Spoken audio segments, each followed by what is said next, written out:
Good afternoon. Good afternoon. Thank you all for being here. I am Andrew Erneman. I am the president of Aspen, Snowmass, Sotheby's International Realty.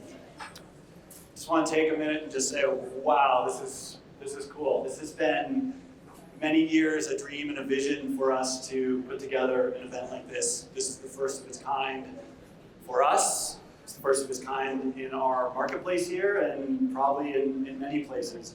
To be able to have, and I will introduce soon, panelists who are deep in expertise and experience from across the world of Sotheby's, and we'll dig into what that means exactly, is really special.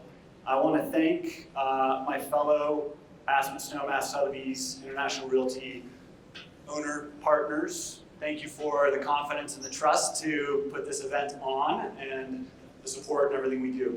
I want to thank our staff, a huge amount of effort that they've pulled to pull this off, so thank you. And to our panelists for making the trip to Aspen. It wasn't a hard sell to come to Aspen in August, but they literally all flew in last night and are out tomorrow morning, so here just for us for this event. I also want to thank many of our clients that I see in the audience. Thank you for being here, for really enabling us to do this and having an interest in what we're doing this afternoon. So you make this happen for us. I appreciate it. Before I go too much further, I want to just let you know we'll have about an hour of some panel dialogue. Before that, I've got a few topics I want to cover on. And then we'll have about an hour or so of just cocktails, light bites, mingling, networking. Hopefully you can make a connection you haven't before. So first of all of our 7 owners of Aspen, Snowmass, Sotheby's International Realty, we know what local community is and what it means in Aspen. We all have had or have kids in the local school system here. And through that process and having kids grow up here and seeing how important it is to foster a strong community around them, we think a lot as a company about what that means and what it means for us not just to represent clients buying, selling, leasing real estate, but how do we fit into the local community and the local ecosystem. One of the things that I find just so amazing about the Aspen area, the Roffers Valley, is the number of impressive nonprofit organizations that we have, that many help people of all different types and walks of life, and it's truly an industry unto itself here. I don't know of any other place in the world that has so many people willing to give their time, their dollars, and their focus to making this a better community. And I want to call out one of those organizations that we as a company really believe in and are trying to align ourselves more and more with, and that's Habitat for Humanity of the Roffers Valley. We're very fortunate today to have the president, Gail Schwartz, of Habitat for Humanity of the Roffers Valley, and Alex Yaku, who's her colleague. They have a bunch of collateral over on the table as you come up the stairs. And I just want to give you a few tidbits about how impressive this organization is. They've been in existence for about 25 years in the Roffers Valley. Many of you who live here know the Habitat Restore. It's about a 40,000 square foot facility down closer to Glenwood. And they cycle through there some of the finest furniture and goods you will find anywhere, if you can just think where those pieces come from. If you haven't been down there, it's definitely worth a look. They have helped over 200 individuals in their existence find a home in our valley. And we're going to talk a lot about real estate and homes today, but at a very different end of the spectrum than what Habitat is able to provide. And the latest initiative that they have is building a modular construction facility where they will be able to build 200 homes a year in Rifle, Colorado, just about an hour from here for those of you who are in from out of town. They'll be able to employ over 100 people every year learning the trades as they go through. And it's simply just unbelievable thinking about the sustainability aspect, the environmental aspect, and then what they will be able to provide in terms of housing for so many community members going forward. One of the other things that Habitat is doing is they're doing a Give Back campaign, 1%, that many realtors in our firm and other firms are participating in, and that's a way that they've already raised $40,000, and that number just keeps climbing. as it moves on. So I just would love if you would stand and we could recognize you and give an applaud to all the great work that you do. Thank you very much.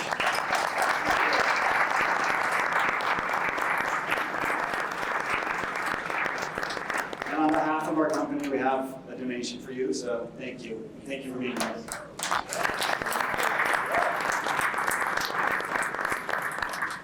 Let's just talk about the other end that I mentioned of the real estate market for a minute.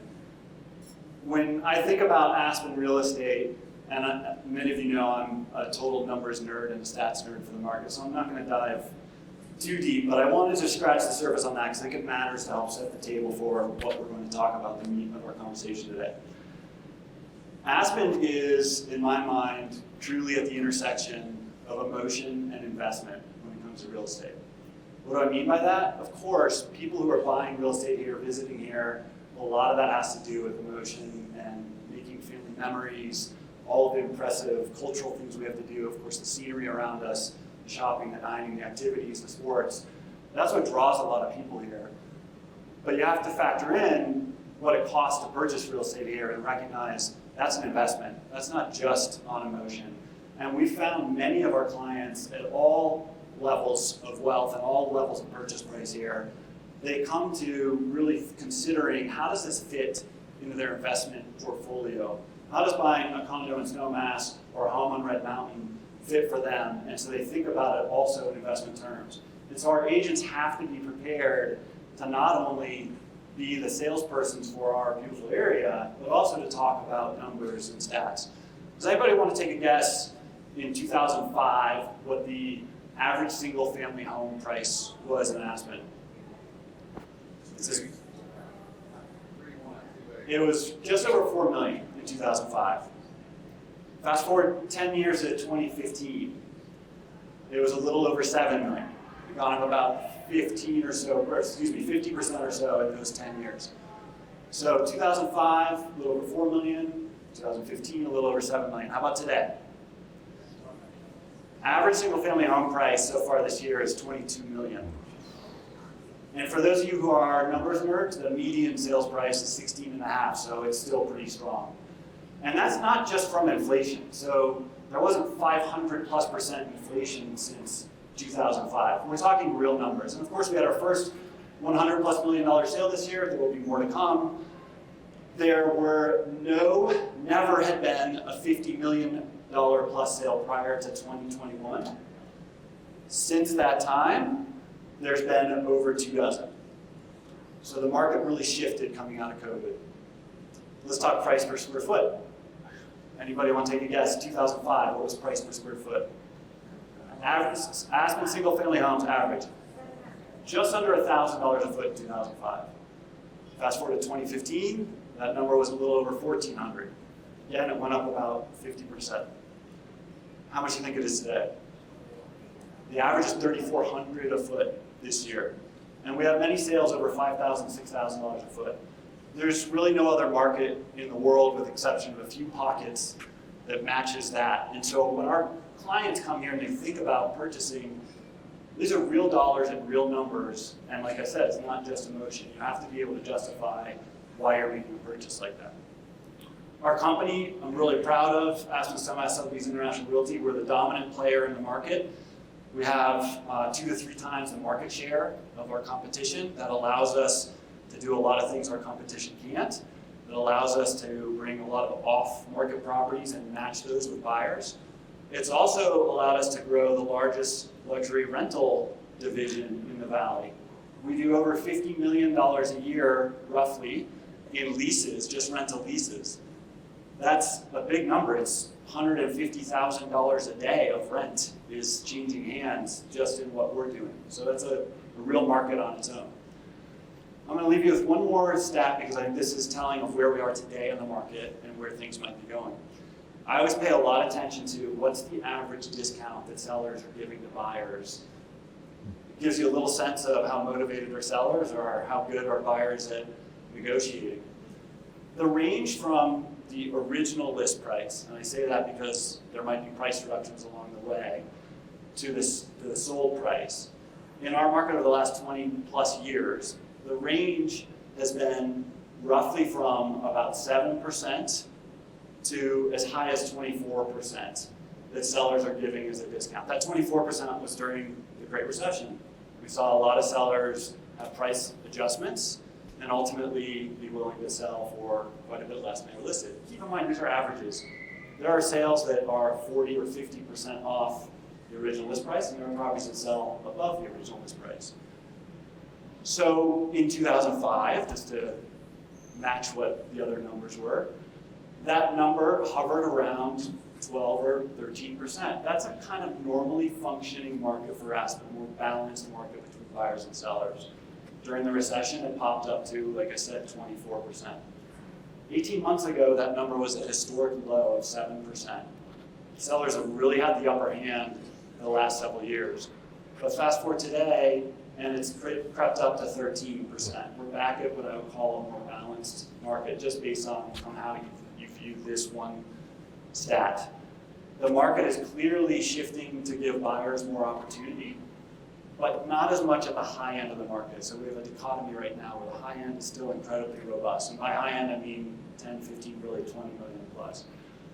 So as we think about what's happening in the Aspen real estate market, I thought it was a perfect opportunity for us this summer, seeing some shifts in our industry and seeing some shifts in the market, to pull together a panel that can really shed some light, not just on real estate, but really luxury goods, high-end clientele from all over the world, how people are thinking and viewing their investments, their purchases, their sales, much deeper than what we're looking at in just the Aspen real estate market right now. So, I'm going to take a seat and introduce our panel. We have truly an impressive gathering, and I'll start all the way on the other end. Bradley Nelson is the Chief Marketing Officer for Sotheby's International Realty. Just so you understand the structure, the Sotheby's auction house, which is referred to as Sotheby's, is almost 300 years old and has a presence in 40 plus countries. The Sotheby's International Realty brand is distinct from the auction house, but shares obviously the Sotheby's brand name. There's another branch, Sotheby's Conceirge Auctions.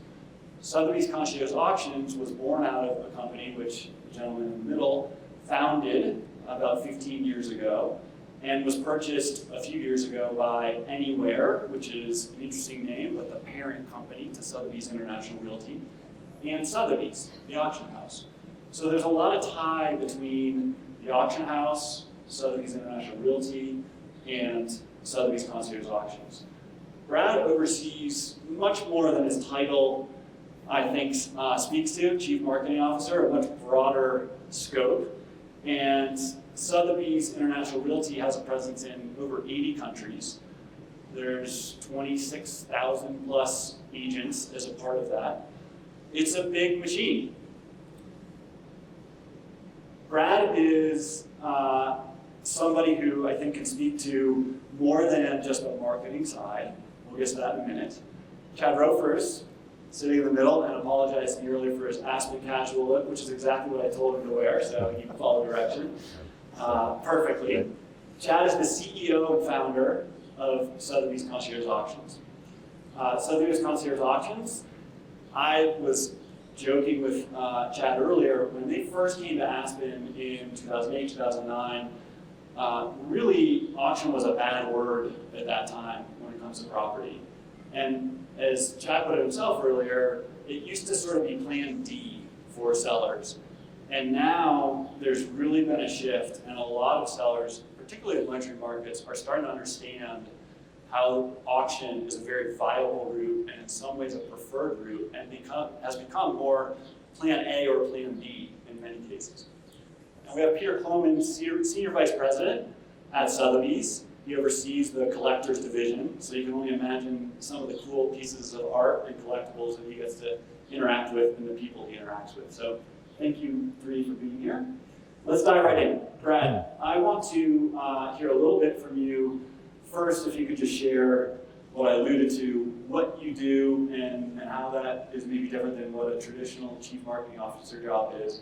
And then second, and I'll just point to over here because I know we have some, the luxury outlook report that Sotheby's International Realty just put out, and Brad is in charge of overseeing that. What's the importance of that, and how does that tie in? Well, first off, thank you so much for having me, Andrew, your partners, and everyone from Aspen, Sotheby's International Realty. So on a daily basis, we try to help clients move to what's next in their life. And that could be acquiring a second home in Aspen, that could be a variety of moves, et cetera. So I think everyone kind of always dreams about the next house that will be a better match for their family and their needs. And we try to operate a platform to facilitate that.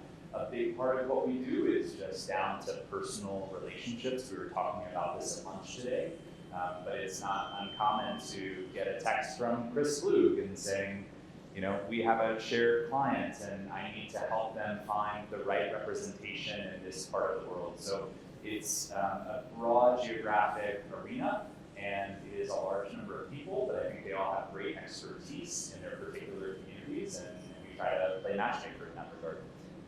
Is it my mic that's going wonky here? I'm sure it's a little echo, but no. One of the things that we always try to do at Sotheby's International Realty is tell the truth, not necessarily what someone wants to hear. We try to give you all the facts in the way that Andrew just elaborated on. That's the reality of the market in Aspen and Snowmass today. And so with that, we have a unique perspective. So of the top 250 real estate agents in America, amongst all brokerage firms, more are affiliated with Sotheby's International Realty than any else. And as a result of that, we've started creating a proprietary survey and index to try to identify trends of where the high-end housing market is headed. And then we report on those trends twice per year in a vehicle called Luxury Outlook. We have a copy of that for everyone here today. You're more than welcome to take it. If you are environmentally conscious, you can read the report in its entirety at luxuryoutlook.com. But we try to answer questions in terms of, there's a rumor in real estate that it's bad to transact in an election year. We actually look at the data of transactions to identify whether that is true or not, so that clients can make the right decisions for them. Thank you. Chad, I don't know why we're getting a little echo.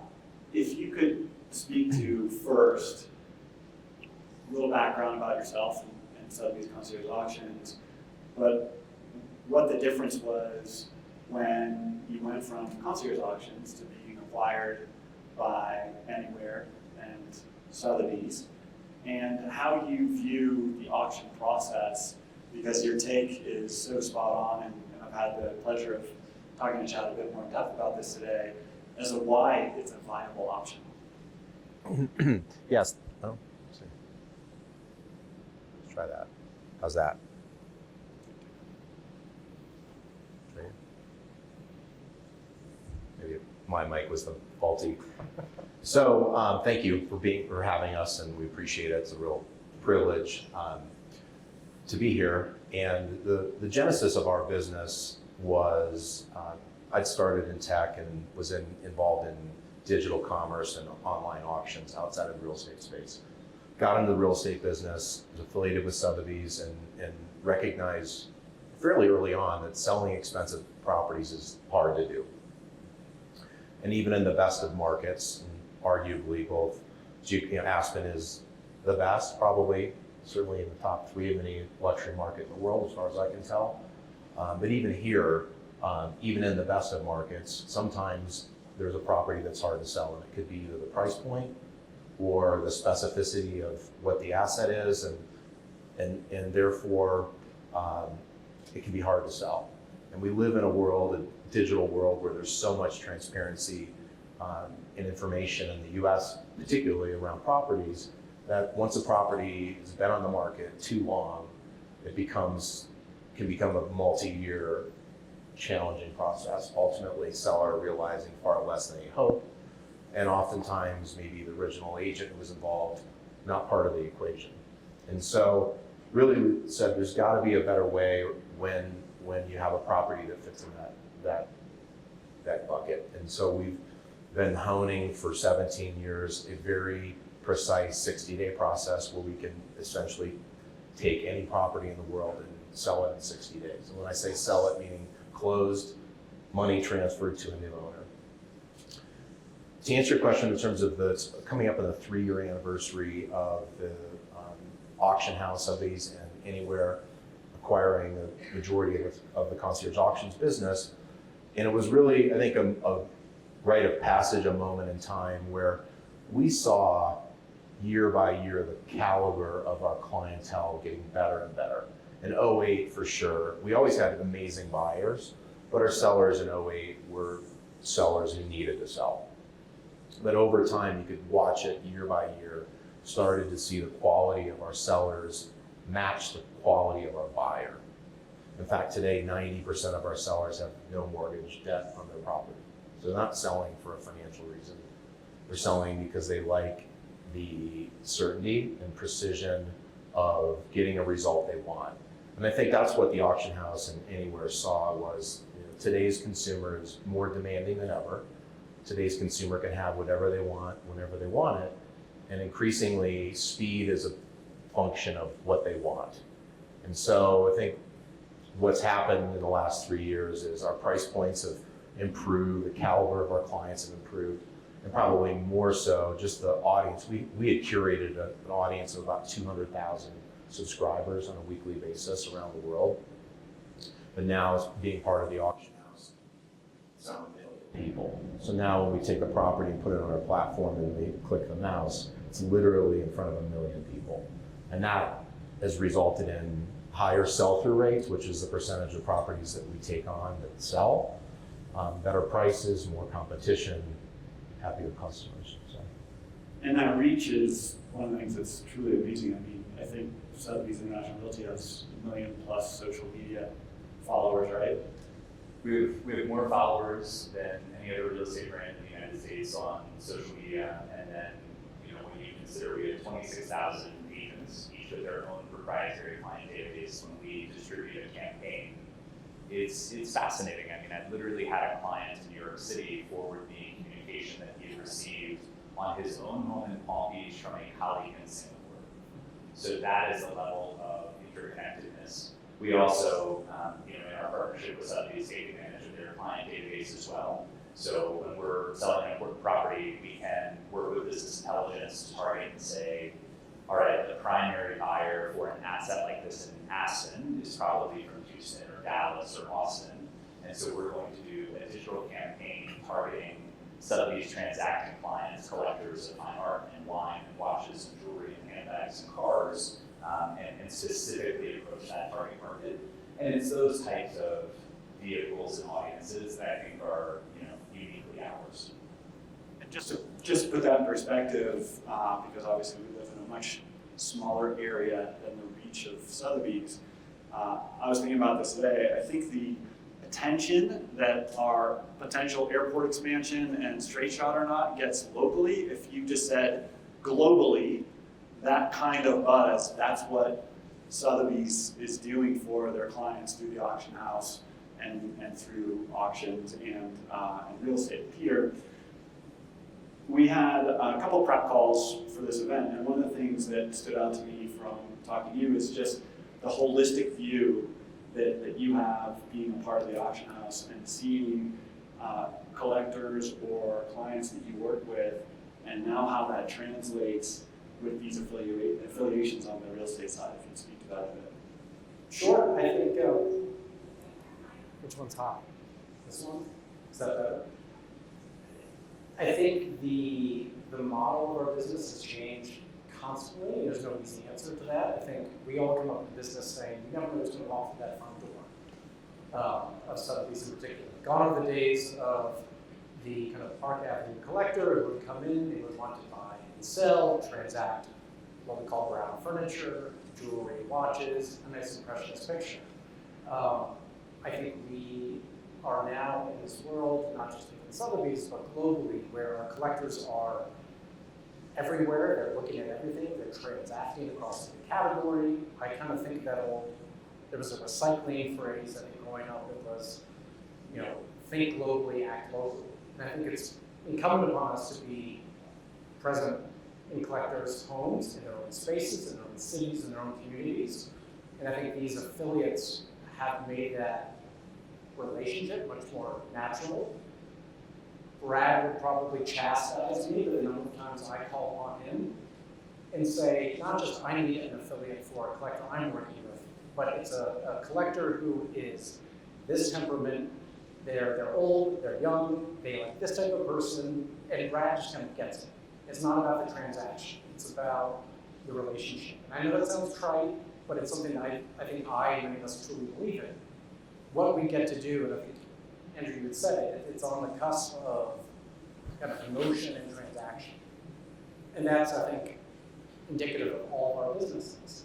We are in collectors' homes every week, every day, in the most intimate spaces, standing on their beds, looking at paintings. You're in their closet, looking at their jewelry. So if we can help through every other facet of what they need, and I've had great success personally with not only Sotheby's International Real Estate, but I've also had success with Conceirge. Famously, the collector Patrick Duffy of kind of Dallas television fame came to us, and he was a collector, but really only a one-time seller. We get a lot of these collectors who are buying throughout their life, but they're really only selling maybe once. So it's very emotional what they go through. We sold a great part of his art collection, and then he wanted to sell his family ranch, which I dealt with Patrick for years. You could tell it was a heart-wrenching process to go through. We started first with international real estate. Didn't have the greatest success initially, however, we got the word out there. And I think, as Chad was saying, this was a very unique property. This was how many acres? Oh, you put me on the spot, 500 acres. Yeah, 600 acres or so in rural Oregon. And it took kind of, I think, everyone on this team, all of our teams, to finally get that sold successfully. But it's a very unique ranch. And it reached an international audience. And otherwise, I don't think it would have had that same kind of cachet. So I think it's us just being very reflective of this new model of what a client and collector may need and what they may want. Because the old adage of what a collector and a client used to be is gone out. And I love how you put that, because something I learned through the process of engaging with the three of you leading up to this is a mantra we have at Aspen Sotheby's International Realty that is obviously true in everything that you all do, is the client comes first. And our staff, our agents, our company have heard me say that so many times, but it matters. If we're looking at it from a different perspective, from a business case or a profitability case, then we're not going to be as successful as we are. And being able to shift the mindset to how do we service clients in a way that's holistic for them, that's beneficial for them, I think that's the real game changer. And put another way, on a very specific just real estate transaction situation here, if an agent is focused on their commission and what they're going to earn at the closing, they aren't focused on what matters. And it's the client, it's the process, it's the outcome of being successful with that transaction on each individual transaction, and then collectively can make a huge difference. Chad, would you speak a little bit about, on that note, the differences or nuances that you've seen internationally, different parts of the world? Chad travels a ton. He literally lives in and out of his suitcase. What you see different in a luxury market like Aspen versus, say, New York versus London or Hong Kong. Chad has 2 auctions coming up this fall. I think it was September, Hong Kong, and November, London, which has been a big shift from when Chad and I first met in the wine bar at the Little Nell 10 plus years ago, and he had an auctioneer in there getting ready to auction off a property with about a dozen of us in the room, to now a huge worldwide stage for these auctions. So talk a little bit about how that might be different, because a lot of our folks definitely travel to places like that where you don't have homes in some of those places. You know, it's interesting. I think one of the things that you were mentioning about the evolution of typical customer, what is mind-blowing to us, and we see it on a daily basis, is how wide a purview our typical customer has, and how opportunistic's the word, and impulsive is not the word, because they're very smart people and make smart decisions, but are open to different places that 6 weeks ago, they bought some, they weren't even contemplating owning a property in Italy. And we put it in front of them, and we aggregate competition so they can see that there's transparency around they're paying a fair price and they buy it. And so I think that's the thing that is, and it's such a cliche, the world's small, whatever, but in the luxury real estate market, our typical customer owns 4 properties. They're transacting on a relatively routine basis, and it's not for investment per se. Long-term investment, yes, it's definitely to satisfy an emotional or a want, but they're just open to lots of places, and I think that's the thing that is amazing. And so when we can take, you mentioned the Hong Kong sale or the London sale, we aggregate 25 properties, top tier properties from the Aspens of the world, Palm Beaches of the world, the Hamptons of the world, and bring them to an international market and expose those properties to an incremental audience of buyers. And that's what's happening. So I think I don't know if I answered your question, but that's what we're seeing. Yeah, I mean, it's fascinating just to see the evolution of your business and also how that starts reaching more people. Chad, I was hoping you could talk a little bit about, from your perspective, how auction fits in, because you interact with all of the top Sotheby's international realty agents, and what you've seen either since Conceirge auctions became a part of our ecosystem, or even before. How does that fit in, and what are the discussions like with some of those agents and their clients? So I think if you're marketing any product in the world, you probably have phases to your marketing plan. So raise your hand if you have an iPhone. Greatest marketing company on the history of the planet. So Apple spends years preparing a new model to come to market.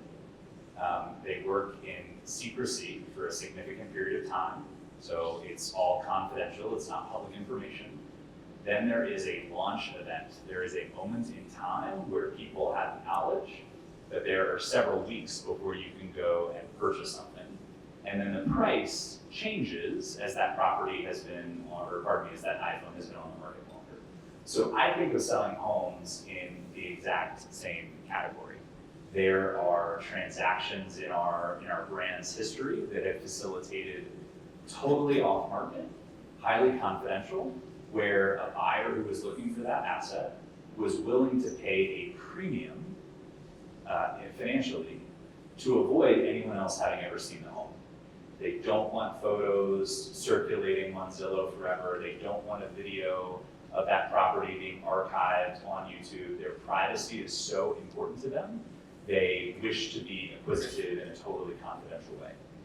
A lot of clients then, if they are not successful in finding the right buyer during that process, they will move forward in an on-market listing. And that's really an effort of price discovery. So you're establishing an asking price and seeing who responds to that. A great example is about a year ago, we had a property in Greenwich, Connecticut that we sold for $139 million, all-time price record for Greenwich. We had been shopping the market quietly for a year. We had 7 billionaires come and look at it. We had definitely done our job of getting a qualified audience in, but we had 0 bids, no offers. We brought it onto the market. It was covered by the Wall Street Journal. We have a best-in-class press office that manages editorial opportunities. The buyer came and visited the property within a week. We were under contract within a month. And that was a $139 million close price against a $150 million ask. So that moment of coming onto the market is, in my mind, the second step. I think the third phase is there's a time value of money, and these extraordinary properties also have extraordinary maintenance expenses, not just taxes, but staff and landscaping and electricity, and it goes on and on. So I really think you need to look at what are you netting from a transaction as opposed to what is that sale price. And accelerating time value of money can often have a better financial result for the client. And that's where we really had so much success in our partnerships with Sotheby's Concierge Auctions, is being able to accelerate the process. The client has decided that they're ready to sell the home, they're ready to sell the asset, and now we have the opportunity to manufacture that spirit of competition, and that's what Chad and his team do so brilliantly. That notion alone of having that certainty or the time frame, and Chad and I were talking about this earlier, I actually put it in an email out to our company yesterday, that when a buyer is uncertain, that's typically when they put their decision on hold. It's providing information, it's having a knowledge, and having a level of certainty is when typically you'll see transactions move forward. And I think the auction process, I know the auction process, that's what it does. It provides that certainty of here's a time frame, here's an audience or a reach that we're going to put out there. It doesn't mean that we'll be as successful as a particular seller or client wants, but it does provide a very clear window into what can be a challenge. I used to joke how I would take a listing with the seller saying, I don't really need to sell, I'm not in a rush, no big deal, but let's get out on the market. And literally 30 seconds after they've signed the listing agreement, well, what's the deal? Why haven't you shown the property? When are we gonna get somebody through? That psychology just changes as soon as the document's signed and they are on the market or marketing their property. One of my favorite clients who's become a good friend and transacted with us in all of these beautiful places we've been talking about said one time, no buyer, or every buyer wants schmuck insurance. No one wants to look stupid that they paid too much for a house, especially if they are buying the most expensive thing that's ever transacted in the market. And so the Concierge Auctions platform provides so much transparency into the transaction. You're not wondering, well, was there really another bid, and what was that other bid that I was competing against, et cetera. It is all out there in the open, and that really brings a high net worth individual so much confidence to know that in fact they did not overpay for the asset, that it was its fair market value, and that's really attractive. And I would just caveat to say, in Aspen, we've probably had one or two buyers or more over time who were proud to pay more than anybody else had ever paid, and in fact sometimes advertise that in their own ways. We were talking a story about that at lunch today. Peter, will you touch on just what's the climate right now with the auction house and collectors, and where are we in the sort of cyclical nature of that? Depends what day you ask, like anything. I mean, I think the parallels are fascinating to me too, that getting into the psychology of the collectors now, more than ever, and everyone is so individual. So we do have collectors who want to pay that premium and buy something privately, because they don't want anyone else to know. And there are others that they bank on that transparency of auction, because they need that validation to compete. They're willing to pay a premium world record price, but they always need to bid against someone else. And sometimes you just don't get into that psychology until after the fact. And I even had a collector who underbid a great sculpture at auction for up to, say, $2.3 million. He was the direct underbidder, so he was the last one standing for the eventual buyer. And he was really upset about it that afternoon. And really just, you could tell there was a lot of underbidder remorse. I was able to find him another exact bronze of that same edition. There's an edition of 6 by this artist for even less, for $2 million that he would have to pay. And at that point, 4 hours later, he said, I'm not interested.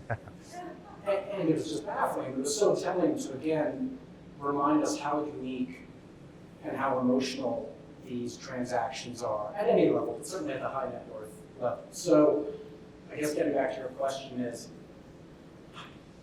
not to sound like a contrarian, but every day is so different right now. And I think Brad, you were talking about this. We go into an election season in particular. So many collectors ask us more on the selling side, is this a good time to sell? We're going into an election. And we look back at the data, we look back at the stats. Historically, there's actually been no real detriment or negative or positive to the election season. However, I'm the first to recognize if we are talking about it, then of course that's a distraction. So we take that into consideration.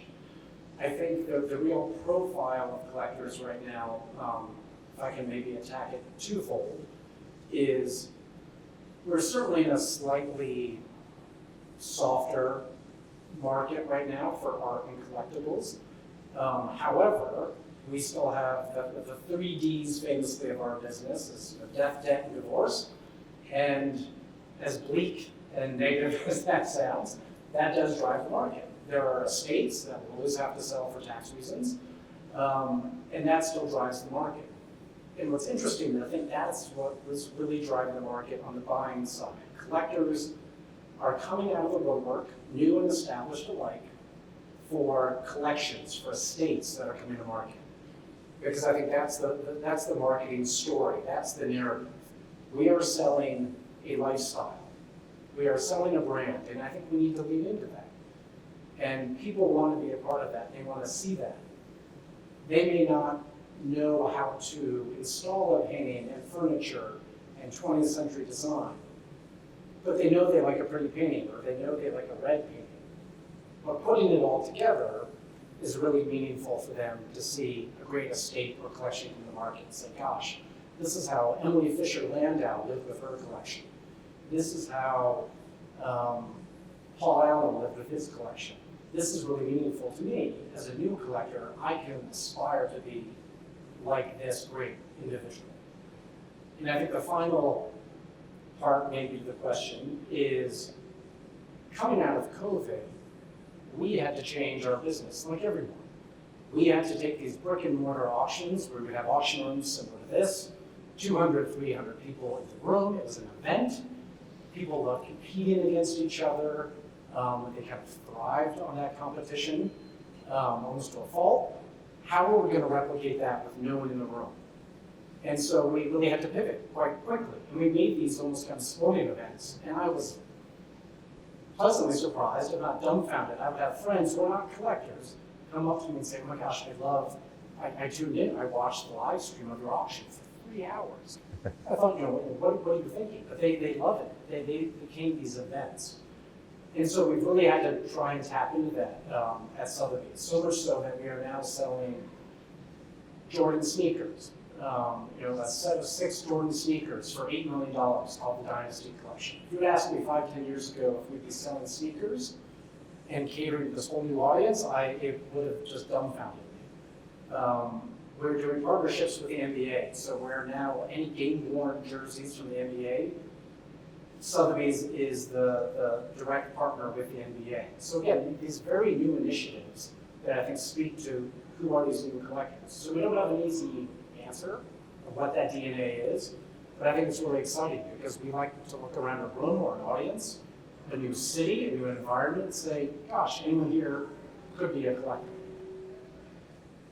I think that's what makes a lot of what we all do fun, is it's always evolving. I mean, to your sneaker point, if you would have asked NBC 8 years ago, will you have Snoop Dogg as your primary correspondent at the Olympics, they probably would have laughed you out of the room. It seemed to go pretty well for them this year. Brad and Chad, would you just touch on this notion in our bubble, so to speak, of Aspen? People always say, oh, Aspen real estate's immune. We don't have big drops. The Great Recession proved that otherwise. But generally, this other concept of Aspen's always the first in, or last in, first out of recessions. And to a degree, last year, at least nationally, over the last 18 months, it seems like the housing market has been more challenging than what we've experienced in Aspen. Are there areas that either of you are seeing in the US or otherwise that are particularly robust, or areas that are more challenged that surprise you right now? So I think there's a few long-term trends that are shifting. So first and foremost, you may have read in the Wall Street Journal, an all-time new record price was just set in San Francisco, over $70 million. Prior record was 43. Every article that you would have read about San Francisco in the last year would have led you to believe that the world was ending there, that they had so many challenges, that everyone was fleeing the city, and that its glory days were behind it. The wealth creation opportunity from artificial intelligence and those startup organizations leasing up office space in downtown San Francisco and predicating a return to that market has overnight led it to be one of the strongest in the country. When we look at New York City, so during the pandemic, everyone was traveling to Aspen and the Hamptons and Greenwich and Palm Beach and leaving New York. As soon as JP Morgan and Goldman Sachs and Blackstone required their employees to be in the office 5 days a week, we really started to see a shift in that core market. So I think you need to look at, one, where does someone need to be? Not where do they want to be, but where do they need to be, and those markets are probably going to be quite strong. The second dynamic in terms of things that are surprising, I think that Aspen is immune to this to a great extent. But in a lot of secondary home markets over the last few years, clients justify those acquisitions based on rental income. Especially if you were buying a property with effectively free capital at a very low interest rate in 2021, and you were doing an interest-only ARM for 5 or 7 years, your operating expenses were very low on the asset, and you were generating incredible rental income because people didn't want to be in hotels, they didn't want to be in airports, they wanted privacy and outdoor space, etc. As we've seen travel explode, I think it's all-time record air traffic this summer. Everyone seems to be in Europe. We've seen a lot of those secondary markets have weaker demand on rental inventory. And so I believe you're going to start to see some people reevaluate the financial equation of owning that property if they can't generate the rental income that they were used to. And so I think not the Aspens or the Palm Beaches of the world, but some of those second tier from a price category resort markets will probably finally see some abatement on inventory levels based on changes in rental demand. So those are some of the shifts we're seeing. I agree with Brad on that topic, and I think we're always on the very front edge of market conditions. You know, if we sign a property up today, in 5 weeks, it's under contract. So in 5 weeks, we're going to find out where the market is. So we're always definitely on the leading edge of market conditions, and for sure, you're seeing inventory levels certainly are rising. You're seeing it in Florida, Texas in particular, substantial moves in inventory, like meaningful in some markets, 50% increases in inventory, which is usually a precursor to more price negotiation, et cetera. And so I think we're going to see more of that. I agree with Brad. Palm Beach, the Hamptons, Aspen are so supply constrained, and even in markets where the inventory is going up, the A product is still moving very quickly for top tier prices. Because I do think people recognize quality and recognize that even with inflation seemingly waning, the cost to rebuild something it's just really difficult to do. So, anyways, I think we're going to see definitely a shift to more of a buyer's market, though. And you just hit on a few things that are so pertinent here in our valley right now, which is our inventory's gone up, probably double what it was at the low, but it's still historically low compared to what I would say is a normal market or where it was pre-COVID for many, many years. So we have this sort of dichotomy of inventory rising, and in many cases buyers pointing at that and saying, see, the market's really slowing down, but the reality is it's got a lot of catch up still to do before it gets there. We're also seeing in the market a lot of strength still at the very high end of the market, and it's so challenging, as those of you know who are in the industry here, to build anything new. And when I referenced earlier the average price per square foot in Aspen of $3,400 a foot, it can cost $2,000 or $2,500 a foot just to build right now, never mind the land purchase price. So these decisions get made on so many different tangents, I guess, on how that works. I'm going to shift a little bit, and Peter, have you talk about something that I found interesting in the news a week or so ago, and that was Saudi Arabia investing in Sotheby's. And what does that mean, and where does that go? And what does that say about just sort of the broader interest in auctions and the Sotheby's brand? I think time will tell. I think the simple answer is it certainly improves our balance sheet as a business. For those of you who don't know, just given the history of Sotheby's on the fine art auction side, obviously it's a company that's been around since 1744, and I'd say kind of the heyday in many ways of kind of the rebranding of Sotheby's was really under the ownership of Alfred Talon, and turned the company public. When I joined Sotheby's after a prior stint for many years at our chief competitor, I was pleased to join a private company become a public company. That shifted again in 2019 when our current owner, Patrick Drahe, bought Sotheby's for $3.7 billion. So cut to today or last week, we announced that we have an investment from Abu Dhabi of $1 billion, which again, kind of looking just at the most basic numbers. Again, I joked earlier, but I got in the art world to not deal with numbers, but it's something we have to deal with. I think it projects to investors, to collectors, not only the viability and importance of Sotheby's, but the Sotheby's brand. I mean, there's something about when I first joined Sotheby's, our CEO at the time, Tad Smith, really wanted to convert the company into leveraging this great brand name. You know, how do we really capitalize on this brand that a lot of people know, but they don't really know what we do?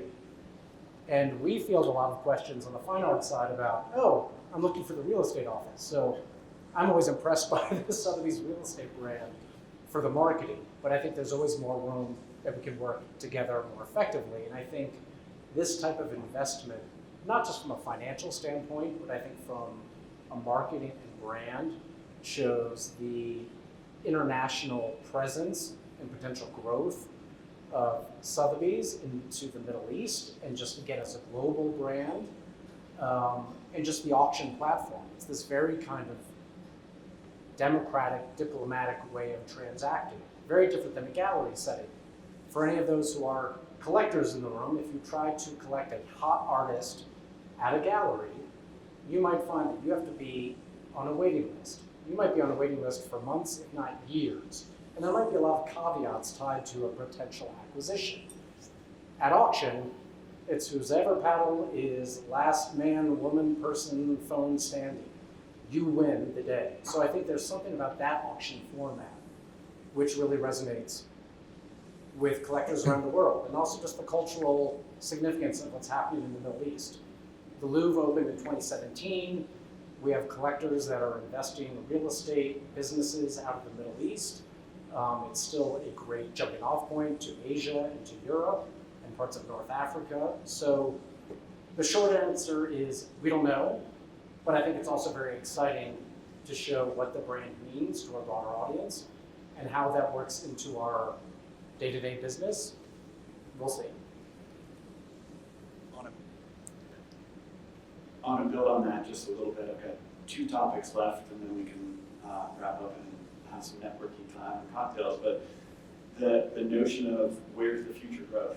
Where's the future growth for each of your respective areas of business? And I can just speak for Aspen Snowmass Sotheby's International Realty. One of the things that we really see as an opportunity, and what makes this collaboration so special, is referrals. So we focus a lot on obviously representing clients in buying and selling properties. We focus on the rental market, but we've grown significantly in the last couple of years with a referral business, which is part of this concept of how do we really serve our clients. And it might be that our clients have a trusted real estate advisor within our company here, but now they're ready to make a transaction somewhere else in the world. And we're finding more and more the opportunity to help make a warm handoff to somebody that is within our sphere, who's vetted, who is successful, has a strong track record, versus that client just going and starting fresh, trying to find somebody in another market. As a company, we have about 200 agents, 30 plus support staff. We have offices, Aspen, all the way down to Glenwood, and we even serve part of the Colorado River Valley. We do about $2 billion a year in sales transaction volume.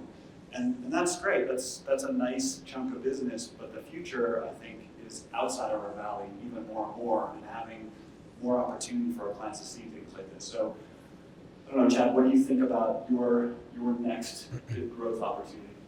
You know, sitting here when you asked Peter the question about what the sovereign wealth funds investment meant, and you asked me earlier what changed for our business. You know, we had been in business prior to the acquisition for 14 years and had broken every record you could break and sold the most expensive house in the world ever at auction, and done a lot of things. But today, when you're dealing with our typical client, a CEO or a founder, who are you guys? It's like, well, I'm owned by a public company called Anywhere and the Sotheby's Auction House, which is older than the United States. Do you have any questions? And usually there's not any further questions about who you are. And I think we have tremendous credibility with this brand. It stands for so much, and it's evolving, right? The customers are evolving and changing with the times, but I mean, credibility is everything when you're dealing with affluent people, and I think that's what and dealing from a position of strength and a healthy balance sheet only means that you're dealing from more strength, and that's better for all of the people in our ecosystem. And I think the future of our business is about continuing for us. We're active in 33 countries and 40 states right now, so we have a wide footprint. But the next step for us is to continue to go deeper in the markets we're already in. And I think the auction house and Anywhere recognized us as a growth vehicle because we're so in sync with where they think the consumer of the future is going to be. So that's where we're headed. I think the future for our growth really looks at who will the buyer be. So if we take a look at the majority of wealth in America, it is self-made as opposed to inherited. Boomers, as a generation, have amassed $95 trillion of wealth. And that is going to be inherited through estate planning over the next 2 decades, and is going to create overnight a class of buyers in this country that have the financial capacity to acquire luxury real estate in a moment of time, as opposed to something that was gradual over a very long period of their life. And so that is the major demographic trend that we can't ignore. And that particular cohort of buyers communicates and likes to receive information in a very different way. And so, for example, we were showing a 35 million euro villa in Italy last week to a very young, very high profile, very successful and wealthy billionaire celebrity who DM'd us on Instagram. Our 26-year-old social media manager was losing her mind at this type of interaction and dialogue. It was credible, it was real, the interest was there. I think when you take a look at that next generation of buyers as well, they're not interested in acquiring a home as a status symbol. They're almost allergic to the Robin Leach lifestyle of the rich and famous, what I own proves something. But what they really do is they view their home as like a means of self-expression, and they also view their home as a platform for a lifestyle. There's probably no better market on the planet to demonstrate that point than Aspen. Someone isn't buying a home here because they want that home. They're buying a home here because they want to enjoy everything that makes this place so magical. And so I do believe that we need to adjust how we present properties, how we curate properties, to ensure that we are presenting them in the means and the vehicles that the future audience is drawn towards. And then we also need to make sure that we are accentuating the lifestyle that the property offers that's important to them. So I want to wrap up, and I'll give an anecdote while you get to think about your response to this.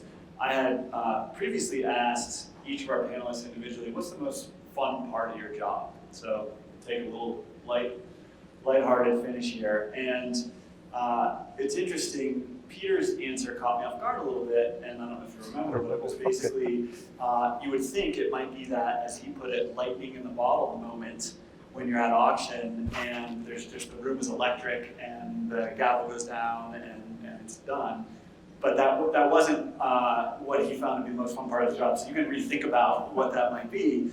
And I told these guys yesterday, just a little anecdote, I got a call from my aunt. My aunt lives in Sun Valley, Idaho. About a month ago, I had emailed her a Sotheby's Concierge auctions property that had just come on, because I follow, obviously being in the business, follow what the auction properties they have are and where they are.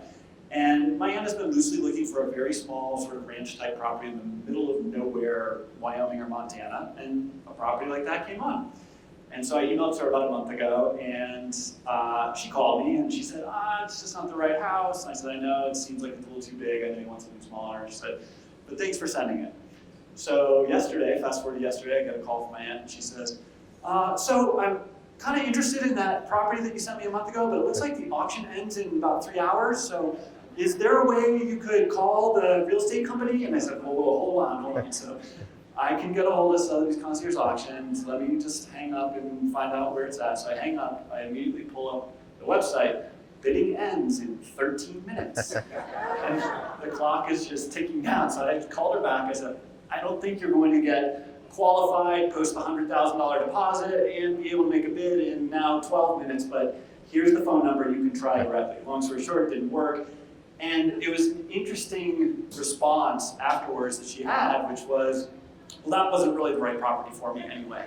And I thought, but you were all worked up and excited and wanting to buy it. So just the psychology behind it, that's what's most fun for me. I studied psychology in college with no intent to go into the field of psychology. Never thought it would really come back and pay the dividends it has over the years of just understanding people, why they make decisions, don't make decisions, behave the way they do. And we really do get to interact with a fascinating subsection of people around the world in the Roffers Valley and in Aspen, and the properties are pretty spectacular as well, but the people are really fascinating. So let's just go right down the line. What brings you joy in your job, or what do you find most interesting? I was hoping you were going to remind me what I answered previously. I think it's actually a combination of what you were just touching on. I mean, those moments of excitement are truly wonderful, because it does speak to the psychology of the collector, the buyer or the seller. And so much of what we do that gets reported on the press at Sotheby's is these, the $20 million, $100 million great object. But I do think it is probably what I used to call the Antiques Roadshow moment, which actually speaks to kind of what Brad was talking about. It went from Antiques Roadshow moment to kind of how you interacted with collectors to then just internet bidding and people who are buying things sight unseen. Now they're buying things they saw on Instagram. But I think the core of it is you are in people's homes, and whether they are, again, I worked in Los Angeles for 16 years, so people would always ask me, what celebrities did you meet? Whose homes were you in? And of course, we don't talk about that. But I think it's those little moments of how transformative what we do can mean to individuals. So it's not always the $20 million painting. And I think at least one of the stories I always come back to, and I don't know if it was this one, was helping a collector. Years ago, they were in rural Texas, and they reached out because they had found what they thought was a painting by N.C. Wyeth, kind of a famed American illustrator who illustrated a lot of Robert Louis Stevenson's books. So a great American artist. And we went back and forth for several weeks, if not months.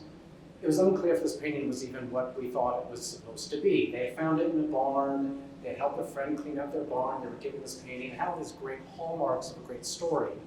But we're also taught to be quite skeptical, because you receive a lot of these inquiries in our business. We have alien footage. We have any other thing. We got a lot of inquiries from clients. Cut to, we helped this couple finally authenticate this painting.